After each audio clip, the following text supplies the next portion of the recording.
ហើយយើងមកបន្តជាមួយនឹងការធ្វើកាពិផាយ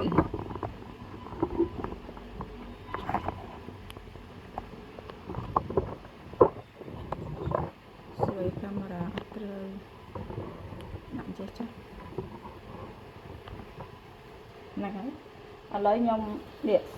សាច់ជ្រូកដែលខ្ញុំកច្រាំហើយឥឡូវខ្ញុំដាក់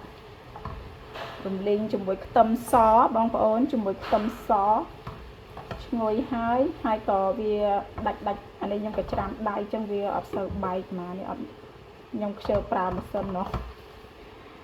តមកទៀតឥឡូវនេះគឺខ្ញុំដាក់ជាមួយកាពិ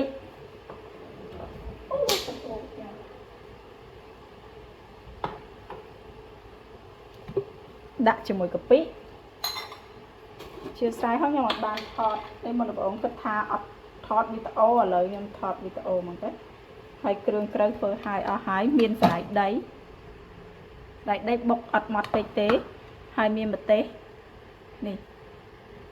ម្ទេសក្រៀមយើងណាហើយហើយគេត្រីឆ្អើរឥឡូវខ្ញុំដាក់ជាមួយកាពិហ្នឹងយកកាពិកពតក៏បានតែនេះកាពិនេះខ្ញុំភ្លេចដែរនេះដឹងកពតដឹងកោះកុងខ្ញុំទិញមកហើយជាកាពិកោះកុងខាងកោះកុងយើងណាខេត្តកោះកុងដាក់ប៉ុណ្្នឹងសិនហើយខ្ញុំច្បល់ឲ្យចូលគ្នាឲ្យរលាយចូលគ្នាទៅចាំយើងដាក់បន្តទៀតភ្លើងខ្ញុំអត់បើកខ្លាំងទេខ្ញុំបើកតិចទេ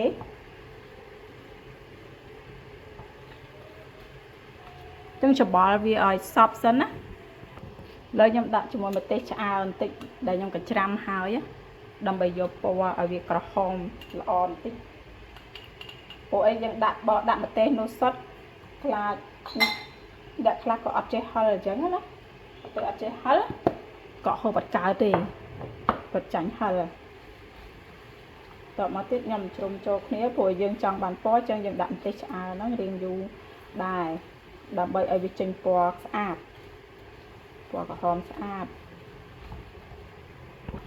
ឡូវពុះវាពុះចេះមិញហ្នឹងខ្ញុំថែមកាពិចូលបន្តិចទៀតដោយសារវាអត់ទៅដិតកាពិអញ្ចឹងខ្ញុំដាក់កាពិថែមបន្តិចទៀតទៅហើយវាឡើងពណ៌បងប្អូននៅខាងក្រៅអត់ដូចពណ៌នៅខាងក្នុងទូរស័ព្ទទេគឺក្រហមស្អាតអញ្ចឹងខ្ញុំជ្រោយខ្ញុំអត់ទាន់ដាក់គ្រឿងអីទេខ្ញុំឲ្យវាចូលសព្វសាច់មួយគ្នាសិនហើយឲ្យដាច់ទឹកបន្តិចសិនពួកអីមុនហ្នឹងកាពិយើងវាក្រលាយកាពិអញ្ចឹងខ្ញុំដាក់ទឹកចូលបន្តិចដើម្បីឲ្យវាឆាប់លាយកាពិណាតែពេលឥឡូវនេះខ្ញុំទុកបន្តិចទៀតខ្ញុំចាប់ផ្ដើមដាក់ស្ករហើយបងប្អូនហូបប៊ីចេងក៏ដាក់ប៊ីចេងទៅចាហើយបានខ្ញុំដាក់គ្រឿងតាមក្រោយបន្តគ្នាទៀតអញ្ចឹងណាបងប្អូនណានេះវាឡើងពណ៌ពី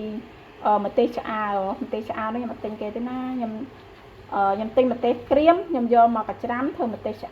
ធ្វើខ្លួនឯងឆាអីខ្លួនឯងអញ្ចឹងទៅហើយសូមបញ្ជាក់ក្បួននេះដែរគឺខ្ញុំធ្វើតាមប្អូនស្រីអីទេប្អូនស្រីខុនដែលគាត់នៅខាងបាត់ដំបងណា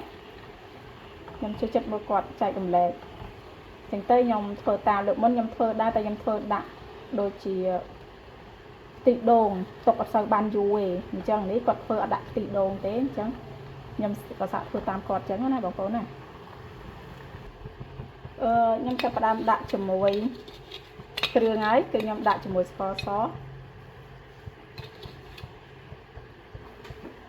ដាក់តាមការចូលចិត្តខ្លួនឯងរសជាតិណាបងប្អូនណាខ្ញុំដាក់ប៉ុណ្ណេះសិន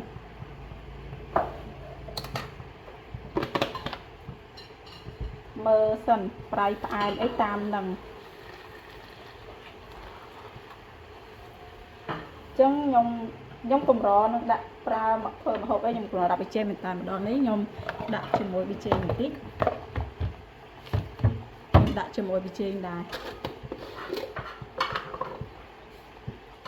ព្រោះអីកាពិយើងវាប្រៃអញ្ចឹងតើប្រើមួយប៊ីចេង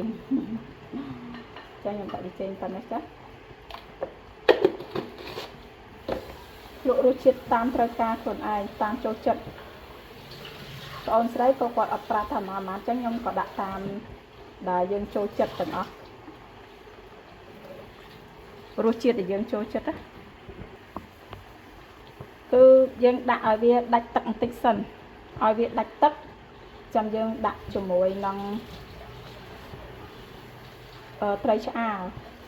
ហើយចុងក្រោយគេគឺជាមួយសណ្តែកដីឲ្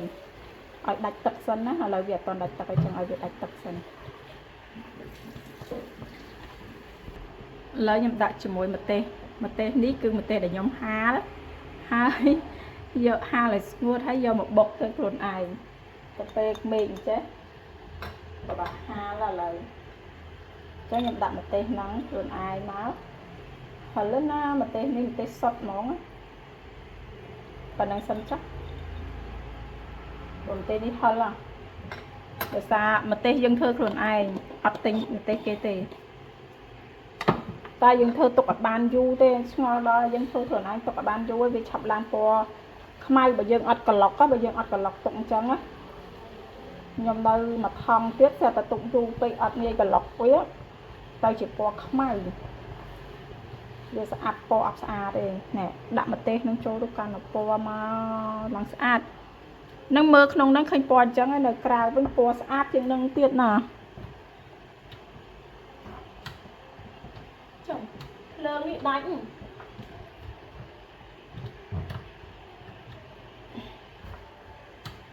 អើមិនអត់បើកភ្លើងអត់ឆេះចឹង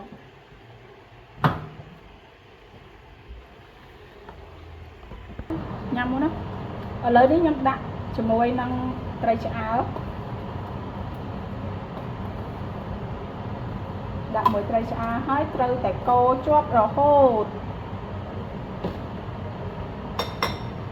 ដាក់មួយត្រីឆ្អើរហើយយើងត្រូវកូរវាជាប់រហូតណាបងប្អូនណាមិនហ្នឹងក៏ឈប់កូរដែរកូររហូតហើយបើកភ្លើងតិចបានហើយ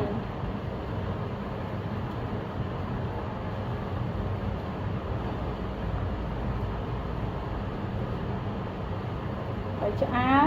តបមកទៀតគឺខ្ញុំដាក់ជាមួយសណ្តែកដីបញ្ជាក់ថាកុំបុកវាបែកម៉ត់ពេកសណ្តែកដីកុំម៉ត់ពេកណាបងប្អូនសណ្តែកដីខ្ញុំលីងថ្មីហ្មងខ្ញុំទុំលីងហើយមិញហ្នឹងកូរវាឲ្យសព្វរួចរាល់ហើយណាមើលពណ៌គេផងនៅក្រៅឡើងក្រហមល្អណាស់រួចរាល់ហើយឆ្អិនហើយអរគុណបាយបាយហើយកុំភ្លេចជាមួយអន្លក់តែនេះខ្ញុំធ្វើទុកញ៉ាំទេអត់ទាន់បានញ៉ាំថ្ងៃហ្នឹងហ៎អញ្ចឹងចាំថ្ងៃណាខ្ញុំញ៉ាំចាំខ្ញុំបង្ហាញបងប្អូនទៀតអរគុណបាយបាយ